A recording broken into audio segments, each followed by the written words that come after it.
just give you. Uh-huh. I'll go ahead. Oh, you're I was good. just gonna say I'm a smart aleck, Earl. So I mean, be ready. I I'm mean, all for it. and I may throw things back to you. So I mean, I enjoy talking sports. So I mean, hopefully, let's put a good product out there for you. Hey, I'm all for it. We're going to count down from 15, 14, 13, 12, 11, 10, 9, 8.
The Los Angeles Lakers, the defending NBA champions, already made one step closer to clinching their spot in the Western Conference playoffs. In fact, they are officially the seventh seed. And here to talk about the defending champions and their season is longtime Lakers fan Chuck Oshurak.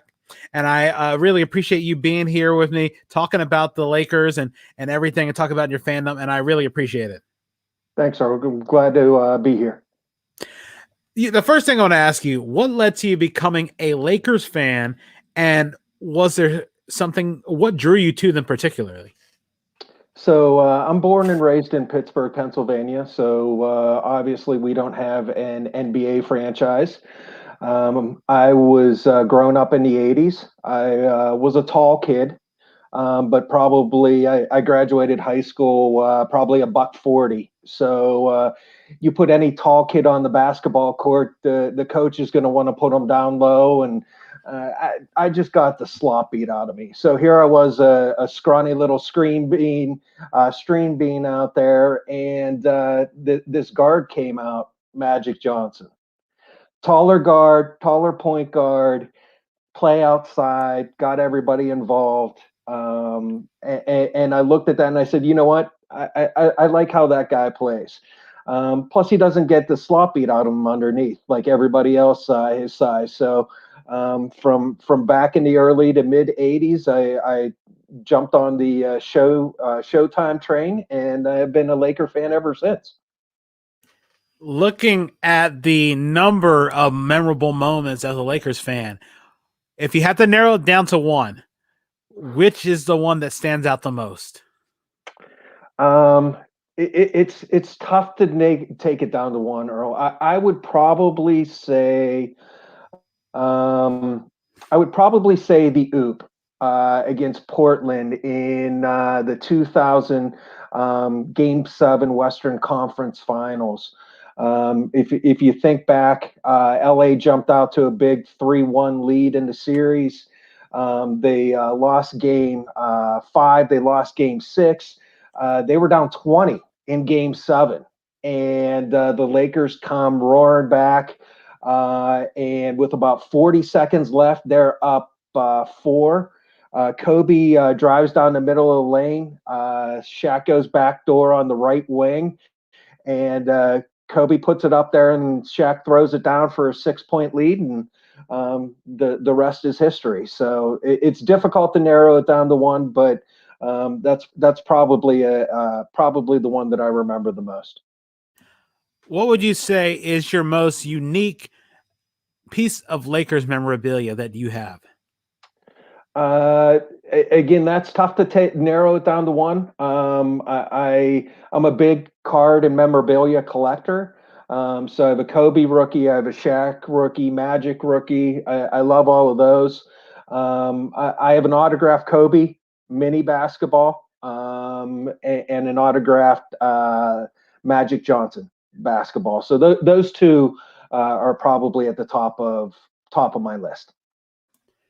Going into the season, what were the expectations, especially being the defending champions out of the bubble and a 72 game regular season? What were you hoping for the Lakers to do?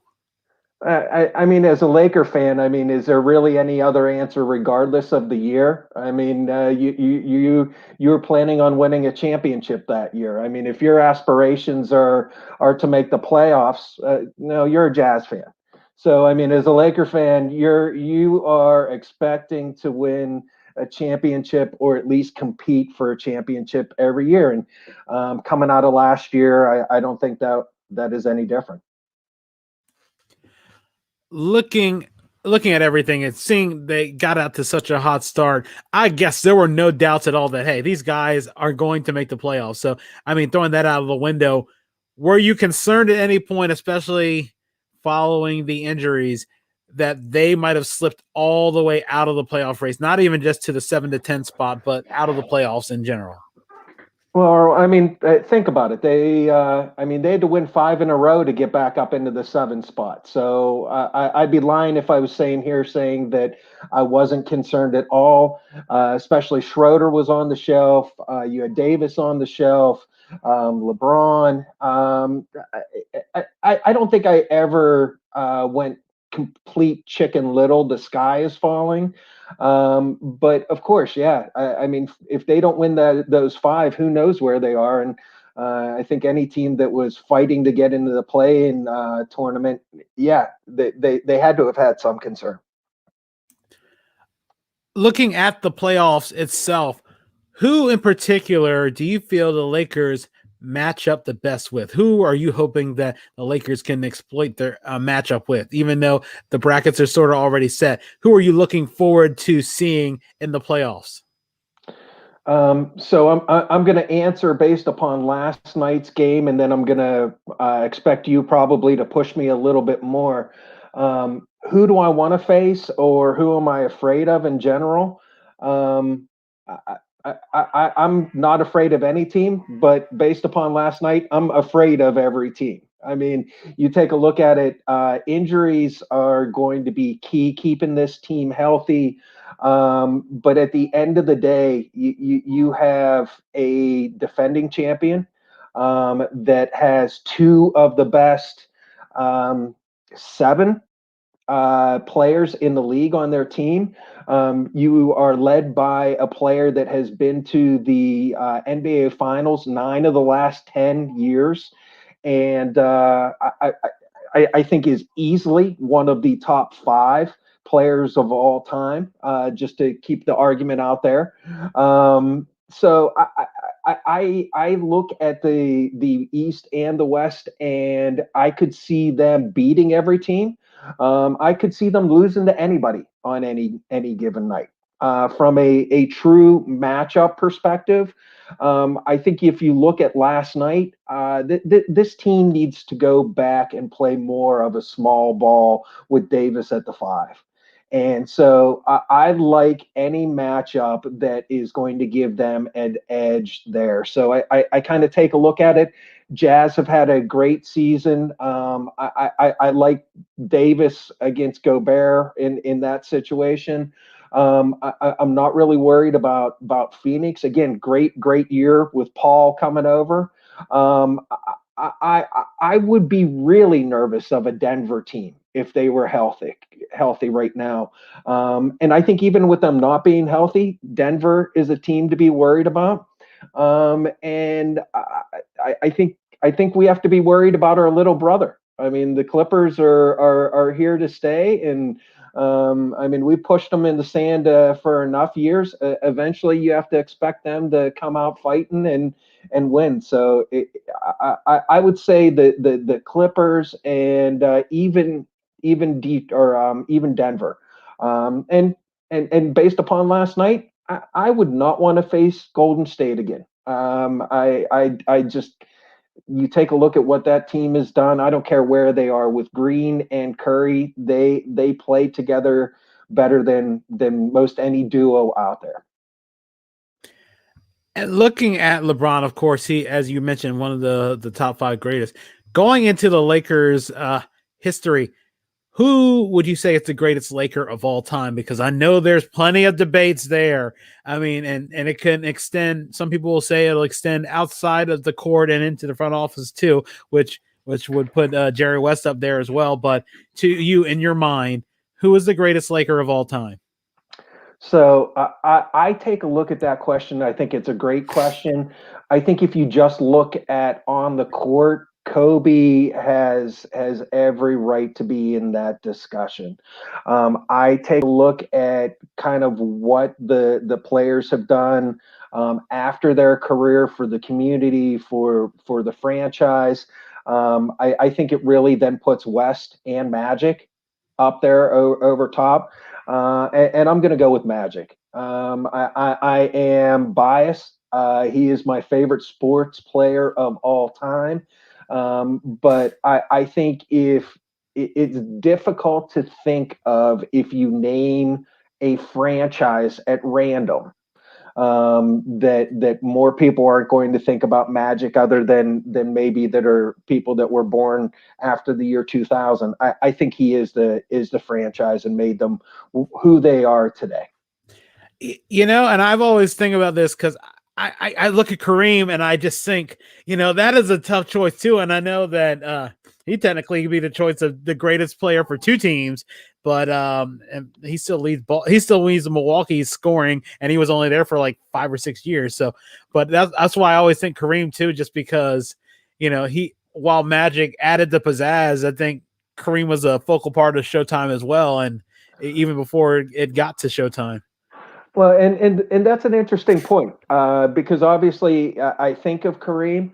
I think it would be interesting if we got the airplane version of Kareem throughout his career with a little bit of personality, a little bit of swagger, to see how he would be viewed in the public. I mean, great player. I mean, but I just don't think he stood out in a manner that the other Laker greats have. It's sort of like a Duncan like charisma, solid player, lunch bell player, will go to work, but it's just like, you know, like you said, Magic, he walks into a room. It's like him and Shaq. Those are 2 guys that have that smile and everybody glows. But, you know, which is weird because I think the Kobe thing with the charisma, it's like, you know, it's like Jordan without the charisma. It's the one thing that I see when I see Kobe, and it's just, you know, the commercials Jordan did and all this other stuff, and it's just Kobe was you know, Kobe did everything on the court, but the personality was It was an intensity. I don't know if you've ever watched interviews with Kobe, but I've watched a couple, and he talks about whenever he was playing summer league, and he was 11 years old, and he played in the Philly summer league with all kids his age. Went the entire summer and did not score a point. And at the age of 11 or 12, developed a plan on how to get better for the next summer. I mean, I don't know about you. I was playing in the sandbox, maybe playing some street hockey. Yeah, I was shooting some hoops. I was not developing a training regimen on how to go to the left at the age of 12. And so, I mean, there was just an intensity, and he took it away from basketball. I mean, you take a look at what he's done, what he did with books and movies and his entrepreneurship. I mean, he was a great person, a great role model for so many individuals. I think a lot of individuals can kind of learn from that Mamba mentality and take away from that a little bit.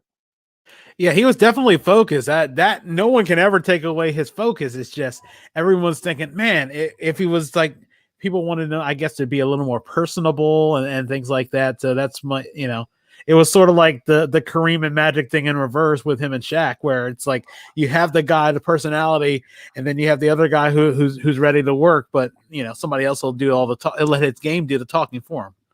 Well, and Kobe is on record that he didn't understand why so many players would go vacation with other players and with players on other teams. And another good Kobe story, at least in my opinion, Jason Williams came into the practice facility, and Kobe was already on the other end of the court, drenched, and they were playing that night. And Jason Williams talks about how he's getting laced up and looking down at the other end, and Kobe is going full speed.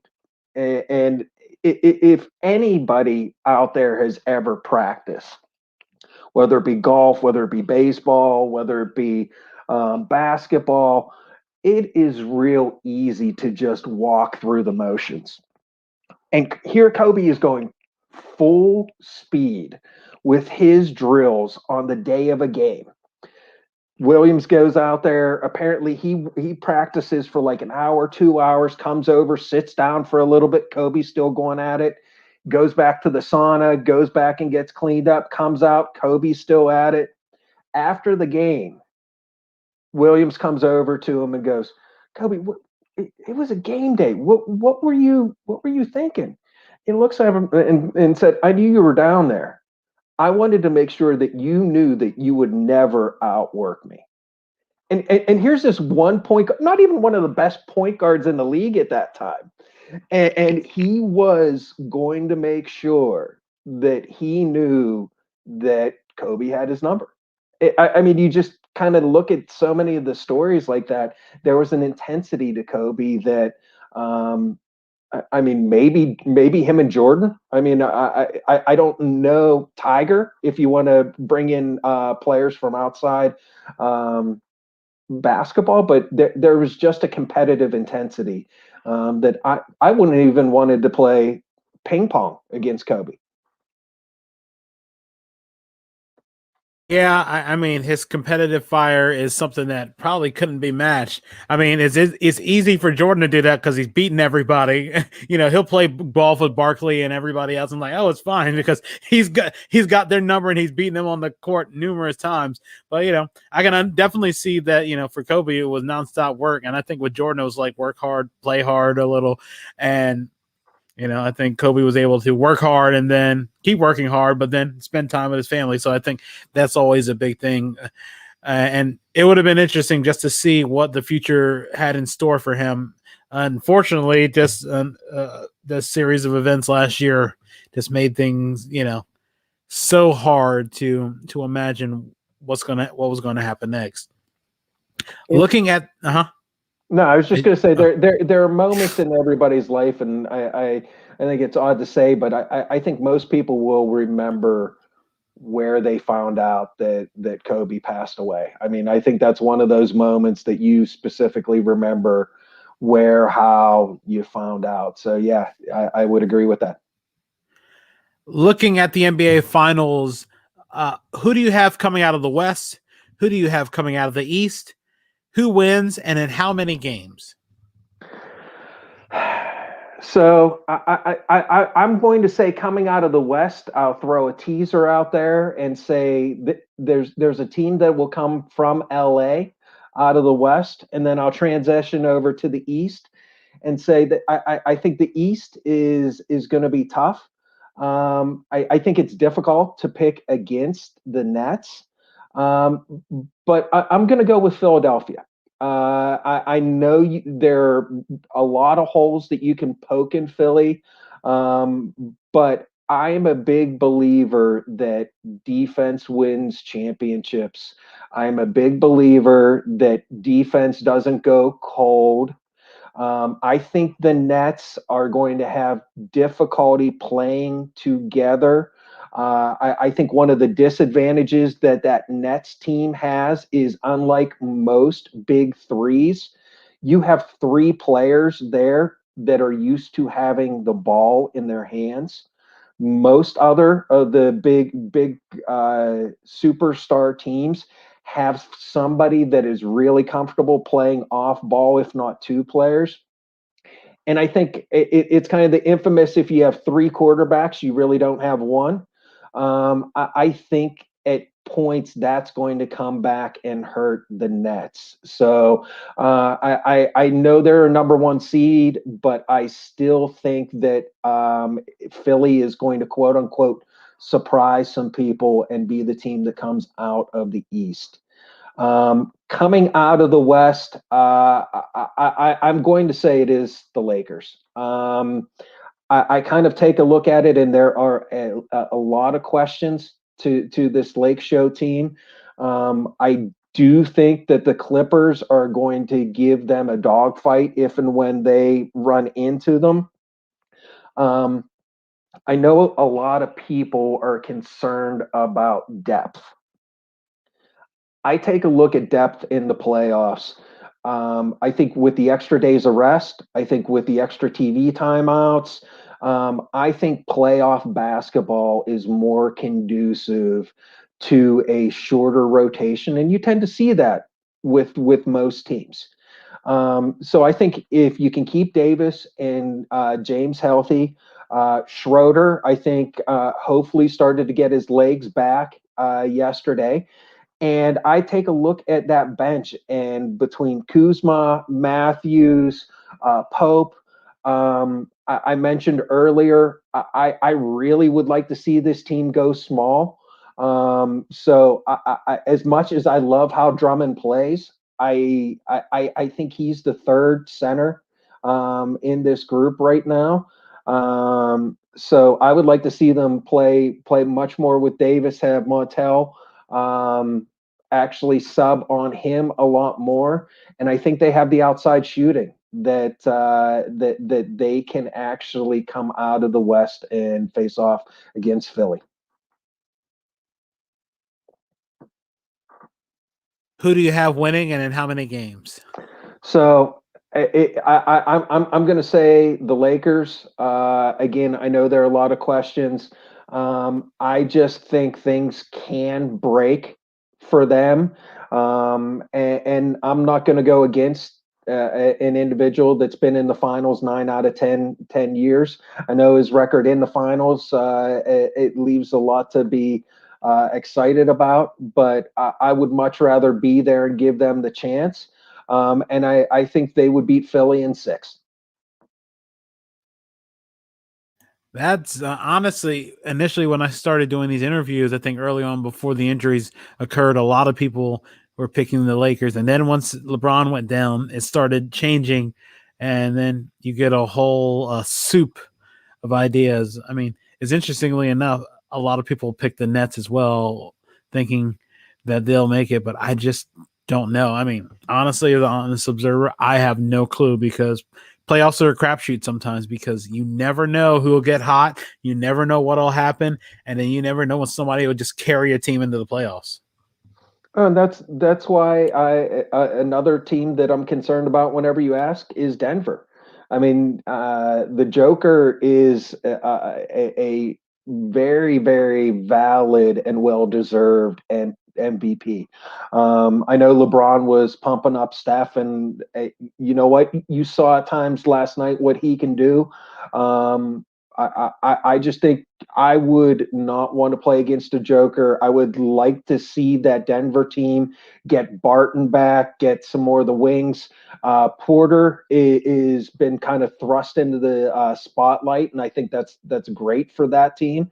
And I think the trade for Aaron Gordon.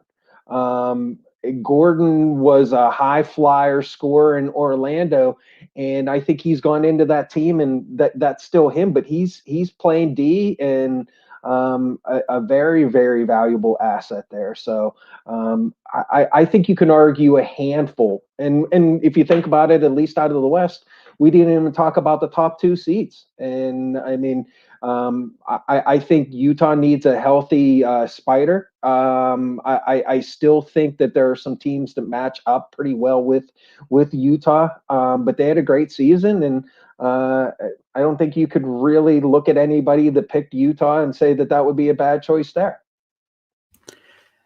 And, looking at everything, it is going to be fun to see how everything turns out.